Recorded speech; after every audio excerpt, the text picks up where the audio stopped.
আমার বাবা হলো লাস্ট সুপারস্টার। সিনেমাতে আমার আগে বাবা সিনেমা দেখা হয়? না, এখনো দেখা হয়নি?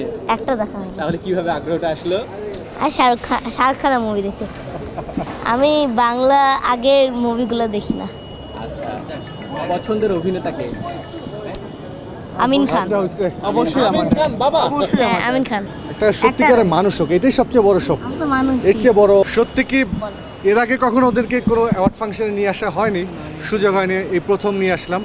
দুজনেই খুব এক্সাইটেড, অনেক। বেশ করে ছোটটাও এক্সাইটেড, বড়টাও খুব এক্সাইটেড। অনেক এক্সাইটেড। কেমন লাগছে তোমাদের আজকে এখানে? অনেক ফার্স্ট টাইম বাবার ফ্যান্টমটা দেখলাম, অনেক বড় স্টারডম। আর আমি Like- দেখলাম এত বড় এত ফ্যান, আজকে বুঝলাম আমার বাবা কত বড়। বাবার উপস্থাপনা কেমন লেগেছে? আমার বাবা অনেক বেস্ট বাবা ইন দ্য ওয়ার্ল্ড। সবসময় টিভিতে দেখেছি বাবার এই উপস্থাপনা, আজকে লাইভ দেখলাম।